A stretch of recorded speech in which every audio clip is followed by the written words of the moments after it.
किसी शख्स को आप इलाके का नाजिम बना दो, क्या इलाके के नाजिम के लिए जरूरी नहीं है, इलेक्शन में खड़े होने के लिए जरूरी नहीं है कि आप में अगर अदल की ताकत नहीं है तो आप इलेक्शन में खड़े ना हो। जज के लिए जज साहब से मैंने कहा कि आप 2 शादियां क्यों नहीं करते, कह रहे मेरे में अदल की ताकत नहीं है। तो मैंने कहा आपके लिए तो सीट जायज ही नहीं है जज की कुर्सी पे बैठना। जिस आदमी में इंसाफ की ताकत नहीं है, क्या वो लोगों के दरमियान फैसला कर सकता है? अच्छा, एक और प्रॉब्लम ये है, यहाँ पे तो लोगों को 3-3, 4-4 महीने की कैद हो जाती है। बेगम से पूछे बगैर शादी कर ली जी, बेगम ने मुकदमा करा दिया, 3 महीने के लिए भाई साहब अंदर। क्या करें सर? मर्द का बच्चा होगा ना, वो 6 महीने जेल काट के आएगा और दोबारा करेगा।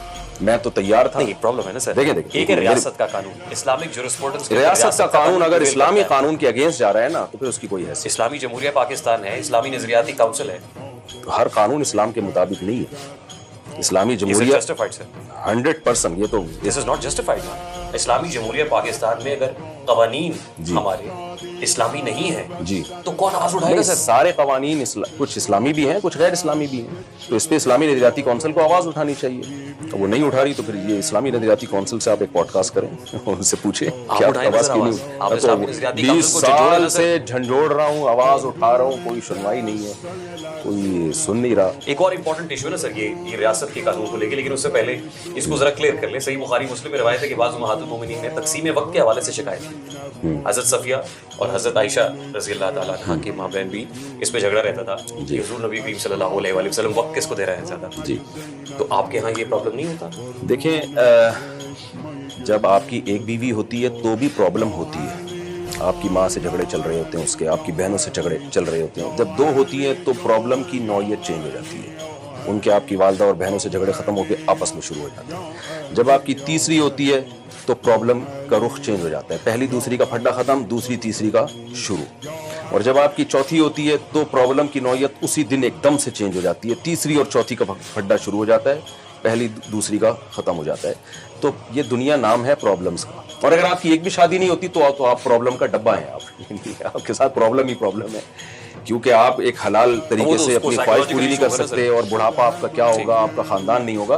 तो ये दुनिया जन्नत नहीं है। ठीक, कुछ ना कुछ प्रॉब्लम हर शख्स ने फेस करनी है। खुद नबी का अमल ये बताता है। मैं आपने जैसे मिसाल दी ना, नबी सल्लल्लाहु अलैहि वसल्लम के घर में भी कुछ इस तरह के मसाइल हुए। आप सल्लल्लाहु अलैहि वसल्लम 1 महीने के लिए आपने कसम उठा ली कि मैं अपनी किसी ज़ौजा के करीब नहीं जाऊंगा। सही हदीस है।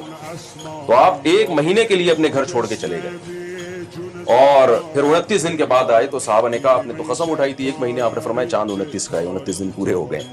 तो ये सब चीजें हमें बताती हैं कि इसके बावजूद नबी ने एक टाइम पे 9 बीवियां रखी हैं। इसका मतलब ये है कि इन मसाइल के साथ ही है ये सर। वो नबी करीम सल्लल्लाहु अलैहि वसल्लम है, उनसे तो है ही कोई नहीं। अगर वो नहीं कर पा रहे, यानी उनके यहाँ ये प्रॉब्लम हुआ तो हम किस खेत की मूली हैं? देखें, ये तो फिर नंबर 2 बात ये सर, ये पुलसरात भी है।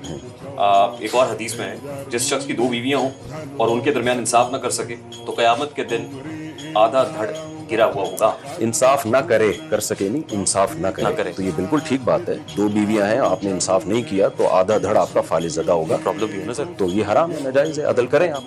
देखें, एक बीवी के भी इस्लाम में हुकूक है। ये जो कुरान की आयत है ना, इन खिफ्तुम अल्ला तादिलू फवाहिदतन, अगर तुम्हें खौफ हो कि अदल नहीं कर सकते तो एक बीवी रखो। इसकी तफसीर में हजरत कतादा जो बड़े जलील कदर ताबी हैं वो कहते हैं कि असल में ये शर्त कुरान ने एक के साथ भी लगाई हुई है कि अगर एक के हुकूक अदा नहीं कर सकते तो फिर एक की भी इजाजत नहीं। ज्यादा में तो प्रॉब्लम है ना सर। नहीं, और वो आप क्यों प्रमोट करते हैं 4 शादियों को? मैं हाँ, ये आप ढंग का सवाल पूछा ना आपने।